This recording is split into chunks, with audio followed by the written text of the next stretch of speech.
Olá, tudo bem com vocês? Hoje, dia 188 da nossa leitura da palavra em ordem cronológica, nós vamos ler o livro de Jonas, que tem 4 capítulos. Jonas 1:1 especificamente identifica o profeta Jonas como o autor do livro de Jonas e provavelmente foi escrito entre 793 e 758 a.C. Desobediência e revitalização são os principais temas deste livro. A experiência de Jonas no ventre do peixe lhe proporciona uma oportunidade única para buscar uma libertação ao se arrepender durante este retiro bastante diferente. Sua desobediência inicial o leva não apenas à sua revitalização pessoal, mas a dos ninivitas também. Muitos classificam a restauração que ele trouxe a Nínive como um dos maiores esforços evangelísticos de todos os tempos. O medo e o orgulho de Jonas levam-no a fugir de Deus. Ele não quer ir a Nínive pregar o arrependimento ao povo, como Deus ordenou, porque ele sente que os ninivitas são seus inimigos e está convencido de que Deus não vai seguir adiante com sua ameaça de destruir a cidade. Ao invés disso, ele embarca num navio para Tarsis, uma cidade na direção oposta. Uma grande tempestade logo faz com que a tripulação lance sortes para determinar que Jonas é o problema. Eles atiram-no ao mar e ele é engolido por um peixe grande. Em seu ventre, por 3 dias e 3 noites, Jonas se arrepende do seu pecado a Deus e o peixe o vomita em terra seca. Perguntamo-nos por que levou tanto tempo para se arrepender, não?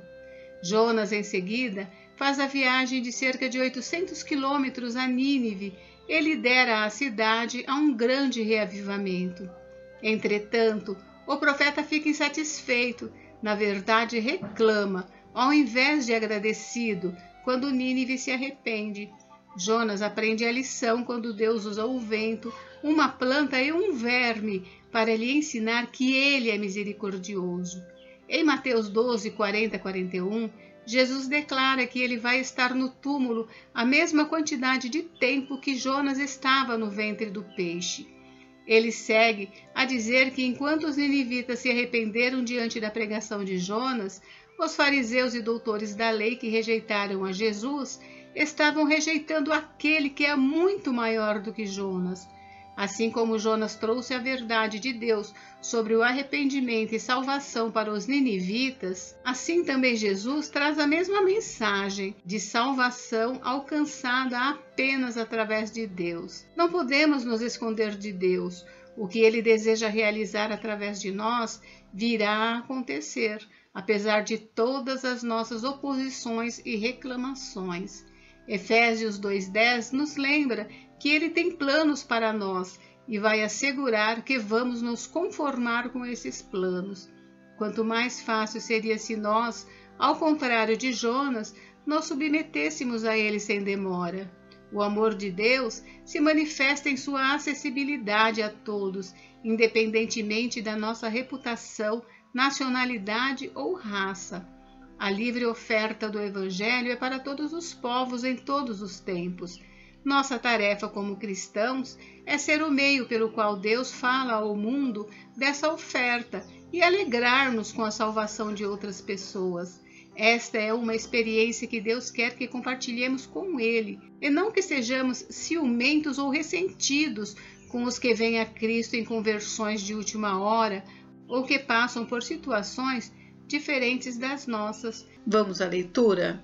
Capítulo 1. O chamado de Jonas, a sua fuga e o seu castigo. A palavra do Senhor veio a Jonas, filho de Amitai, dizendo: Levante-se, vá à grande cidade de Nínive e pregue contra ela, porque a sua maldade subiu até a minha presença. Jonas se levantou, mas para fugir da presença do Senhor, para Tarsis. Desceu a Jope e encontrou um navio que ia para Tarsis. Pagou a passagem e embarcou no navio para ir com eles para Tarsis, para longe da presença do Senhor. Mas o Senhor lançou sobre o mar um forte vento e levantou-se uma tempestade tão violenta que parecia que o navio estava a ponto de se despedaçar. Então os marinheiros ficaram com medo e clamaram cada um a seu Deus. Lançaram no mar a carga que estava no navio para que ele ficasse mais leve. Jonas, porém, havia descido ao porão do navio. Ali havia se deitado e dormia profundamente. O capitão do navio se aproximou de Jonas e lhe disse: "O que está acontecendo com você? Agarrado no sono? Levante-se, invoque o seu Deus. Talvez assim esse Deus se lembre de nós para que não pereçamos."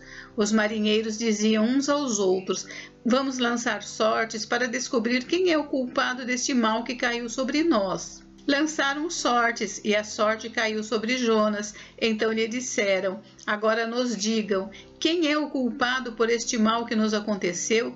Qual é a sua ocupação? De onde você vem? Qual a sua terra? E de que povo você é?" Jonas respondeu: "Eu sou hebreu e temo o Senhor, o Deus do céu, que fez o mar e a terra." Então os homens ficaram com muito medo e lhe perguntaram: "O que é isso que você fez?" Pois aqueles homens sabiam que Jonas estava fugindo da presença do Senhor, porque ele lhes havia contado. Então lhe perguntaram: "O que devemos fazer com você para que o mar se acalme?" Disseram isto porque o mar ia se tornando cada vez mais tempestuoso. Jonas respondeu: "Peguem-me e me lancem no mar, então o mar ficará calmo, porque eu sei que por minha causa esta grande tempestade caiu sobre vocês."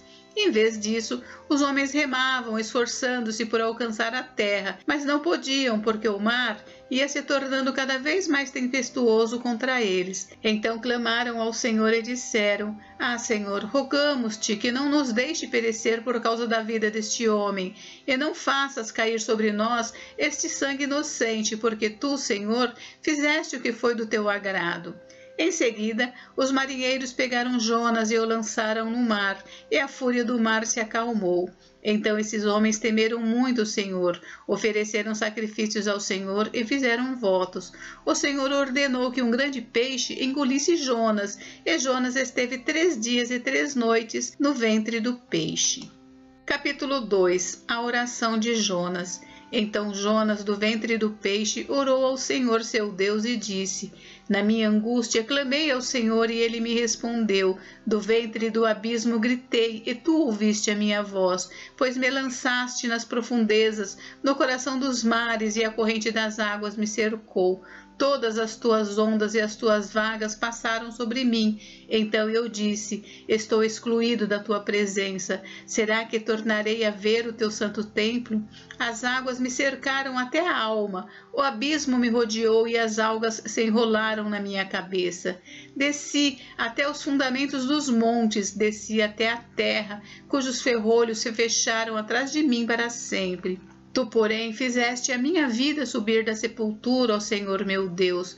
Quando dentro de mim desfalecia a minha alma, eu me lembrei do Senhor, e subiu a ti a minha oração no teu santo templo. Os que adoram ídolos vãos abandonam aquele que lhes é misericordioso, mas com a voz de agradecimento eu te oferecerei sacrifício. O que prometi cumprirei, ao Senhor pertence a salvação. E o Senhor falou ao peixe, e este vomitou Jonas na terra.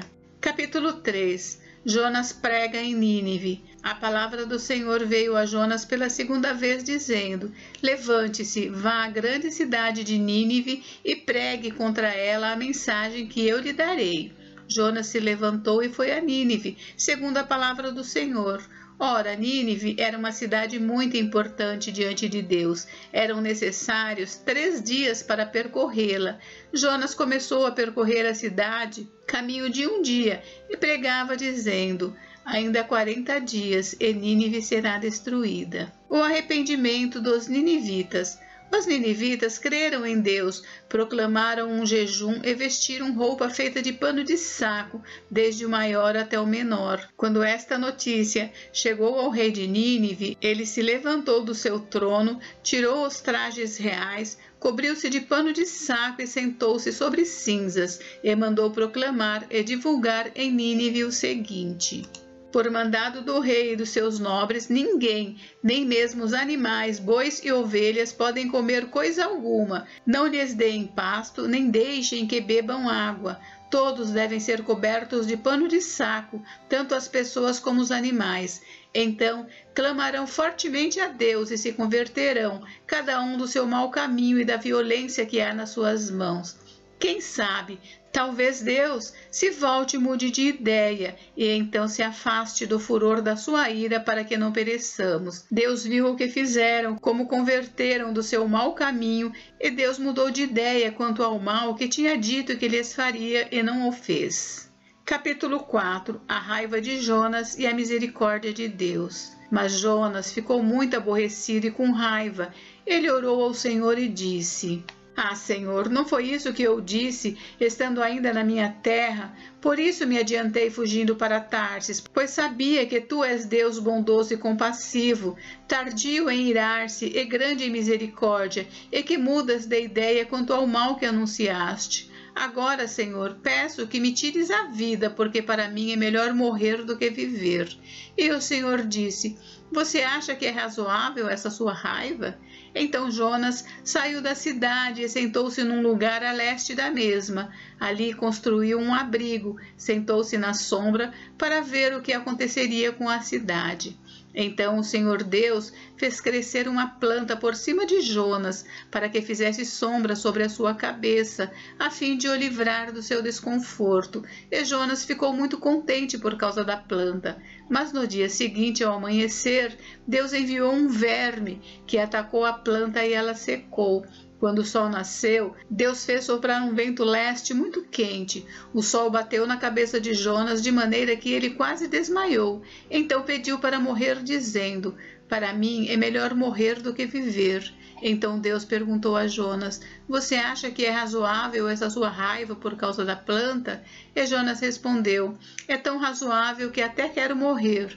E o Senhor disse: Você tem compaixão da planta que não lhe custou nenhum trabalho. Você não a fez crescer. Numa noite ela nasceu e na noite seguinte desapareceu.